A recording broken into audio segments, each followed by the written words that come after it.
और मेरे टॉपिक का नाम है रिजर्व वर्ड्स। देखिए जावा में कुछ रिजर्व वर्ड्स भी होते हैं। रिजर्व वर्ड्स को मैं कीवर्ड्स भी बोलती हूँ।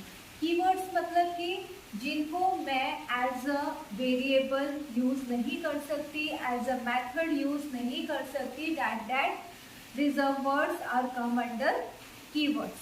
जैसे कि for example void means it returns null value. Class, static, break, continue, public, return, protected, etc. These are the reserved words or keywords. हमारा नेक्स्ट टॉपिक है डेटा टाइप्स। देखिए डेटा टाइप्स हमारे दो टाइप्स के होते हैं, एक होता है प्रिमिटिव, एक होता है नॉन प्रिमिटिव। एक होता है प्रिमिटिव, एक होता है non primitive. Non primitive data type को मैं क्या बोलती हूँ? Reference data type, composite data type और non primitive data type. Got it? So हमारी इंट की वैल्यू हो गई, फ्लोट हो गया, डबल हो गया, कैर हो गया, बाइट हो गया, शॉर्ट हो गया, लॉन्ग हो गया, वो सब किसमें आएंगे? प्रिमिटिव डेटा टाइप में। और नॉन प्रिमिटिव डेटा टाइप्स में क्या क्या आएंगे?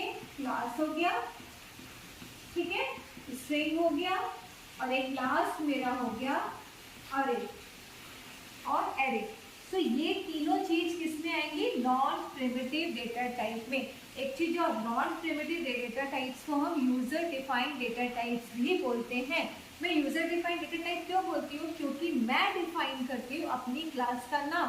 अब देखिए क्लास क्या है? Non primitive. तो जो मैं क्लास का नाम रखूंगी वो मैं रखूंगी, that is come under non primitive data type, that is come under user defined data type, that is come under reference data type और non primitive data type, composite data type। ठीक है।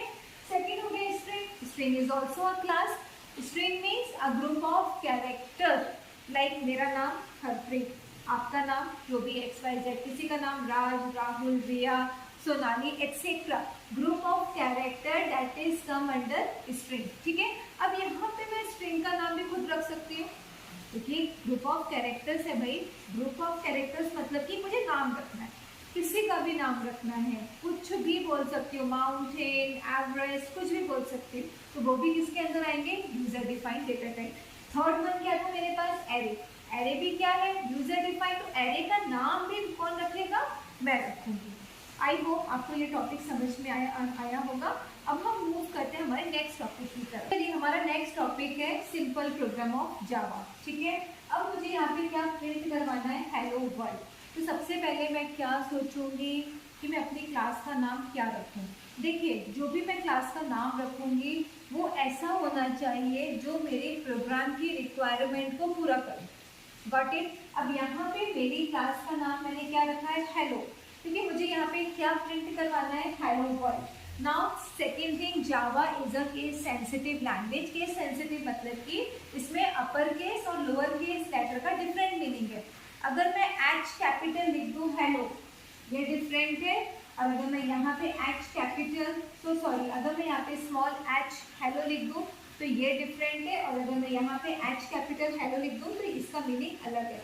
इसलिए Java is a case sensitive language and it is totally based on real world entity. तो मैंने यहाँ पे class का नाम क्या रखा है? Hello. Public class hello. Public means what we call public? It is an access modifier. Access modifier. Look, हमारे कितने मॉडिफायर होते हैं जावा में? 3 मॉडिफायर होते हैं, पब्लिक, प्राइवेट, प्रोटेक्टेड। ठीक है। तो मैंने यहाँ पे पब्लिक रखा है। पब्लिक मतलब global, anybody can access my class. ठीक है। The name of the class is hello, curly brace open, system.out.println. It is ln. ln means line. Print the line. System means it is a class. Out means display. Println means display whatever I want to display here. What I want, मैं मुझे क्या print करवाना है? Line से hello world and semicolon. Semicolon means what? End of the line. मेरा statement खत्म हो चुका है। अगर मैंने कर्ली ब्रेस यहाँ पे ओपन किया है तो मुझे यहाँ पे क्या करना है? इसको क्लोज करना है। आई होप कि आपको ये सिंपल जावा का प्रोग्राम समझ में आया होगा। अगर आपको कुछ भी डाउट, क्वेरी कुछ भी हो तो आप मुझे कमेंट बॉक्स में कमेंट कर सकते हैं। Thank you for watching. Bye bye.